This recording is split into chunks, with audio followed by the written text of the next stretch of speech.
Okay, we're going to open up to questions. Who has one? George, here on the front row.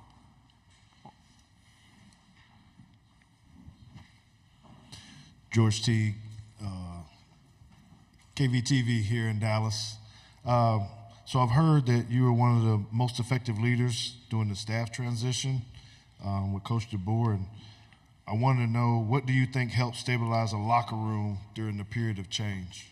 Togetherness really helps stabilize the locker room in a period of change, and we definitely feel the tightest knit group is right now since my past 3 years of being here, just because we've been through an experience together. I'm not going to say a traumatic experience, but we've been through something together.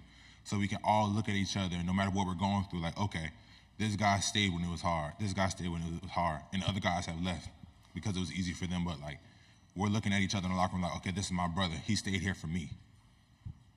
Front row here on the left. New Haven in the house. Yes, sir. Good morning, Tyler. Good morning. How are you? Good. AP Stedham, AP and Kelly, as we see at syndicated radio. Tyler, the offensive line, it's like a chorus line. So how do you stay in step together to improve? You know, last year where they had a lot of sacks, I know you're looking to improve on that point. Well, we've definitely been taking a lot of time to work on our pass protection individually, and we've been also taking a lot of sets together as well, because there was a lot of transition in the offensive line. People were moving around in different spots. So now that we have some guys playing next to each other, we got 3 returning starters, and we've really been focusing on working together, even without the coaches, on our free time, just because that's how bad we want to be great. That's how bad we want it. And while we did fall short when it came to pass protection last year, we're going to build upon our run game last year, because I feel like we had a very effective run game last year. Stay on the front row. Chase Goodrow with the Tuscaloosa News. Tyler, I kind of want to go back to your first question from George. In the coaching transition, right, the 3 guys that kind of pulled the locker room together were you and Jalen and Malachi. All 3 of y'all in your own individual position rooms lost guys, right? Malachi looks around, Caleb's gone. You look around, Caden Proctor's gone. Jalen looks around, Julian Sayen's gone. I mean, just walk me through those 72 hours where y'all, I assume, got together and said, we got to hold this thing down. Well, first of all, I'm the lucky one because I got my guy back. But those first 72 hours were crucial. We really banded together and said, hey, like, we're going to stay here, and we're going to win a national championship, because we haven't won a national championship yet. Malachi has one from his freshman year, but we want one, like, as our team. We want this to be our team. We want this to be our national championship.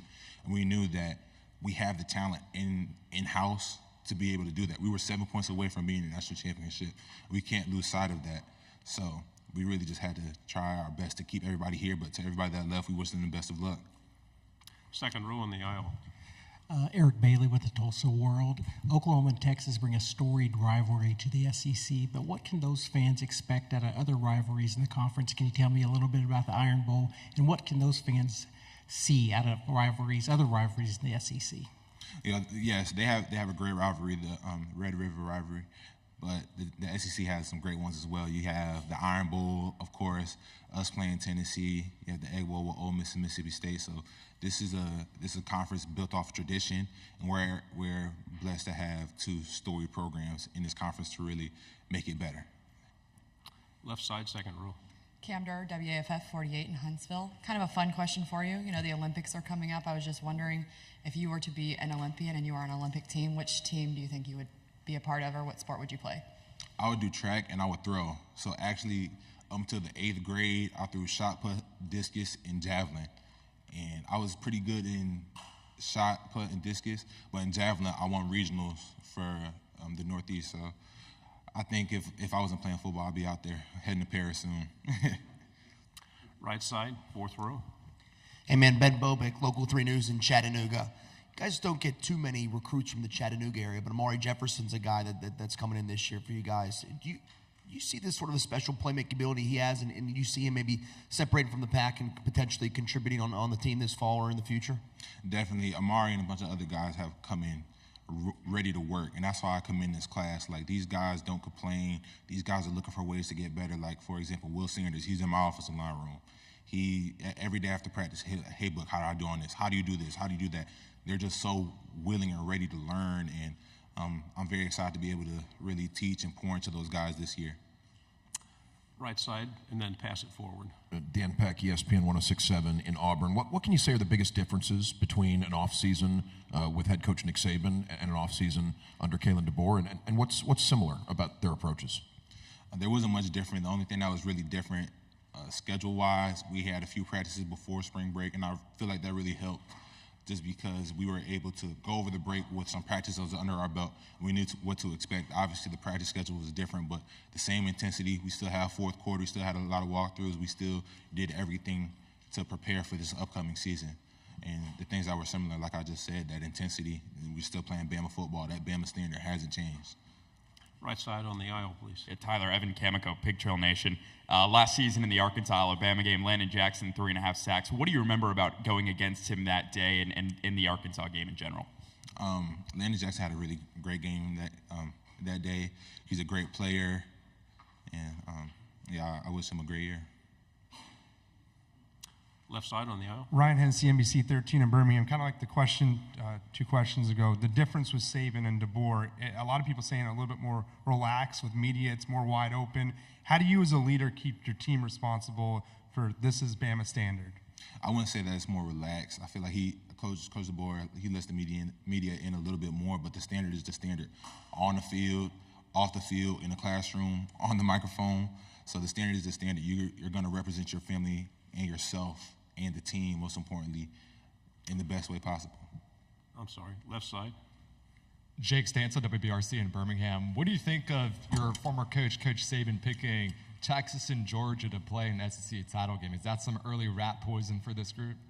Not necessarily. Like, you really can't pay attention to things this early in the year. We have about 6 weeks until the season starts, and I really don't deal in hypotheticals. He taught me that, so he'd be glad to hear me say that. On the aisle, third row. Tyler Joe Gaither, BamaCentral.com.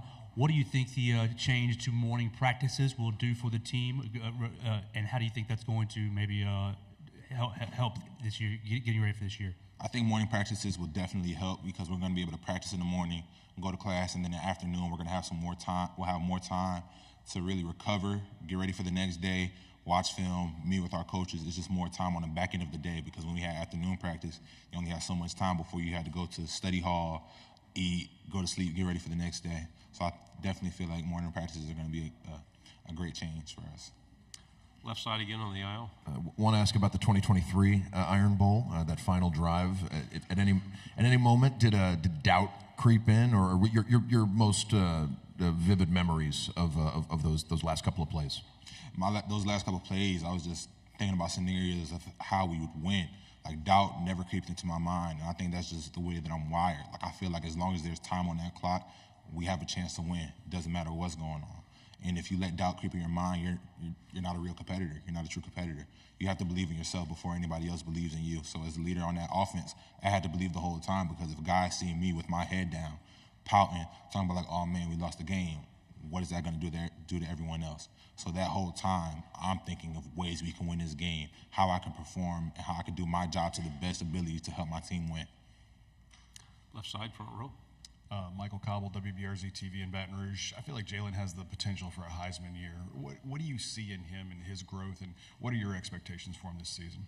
I'm very blessed to be able to play with Jalen. Jalen's a great quarterback, but an even better leader. So him being there for us the whole time, and he's a person that I leaned on during the transition as well.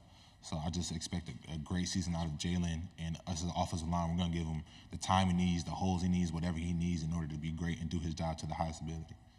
Final question back here on the left. Max Cohan, Way 31. Tyler, I know you've had some time to process it now, but I'm wondering how that last play of the Rose Bowl is still sitting with you and if it's fueling you to this point. Definitely, the whole Rose Bowl. It's not just the last play. It's definitely fueling us to this year. We understand we fell short, and we were so close to our end goal, and we're going to let that drive us this year. But we're not going to dwell on it too long. We got to look forward to this upcoming season. But that's the Rose Bowl is something that we talk about as far as like whenever you don't feel like working hard, just think we didn't work hard enough in that game. Tyler, thank you very much. Good job. Thank you. Y'all have a good one. Roll Tide.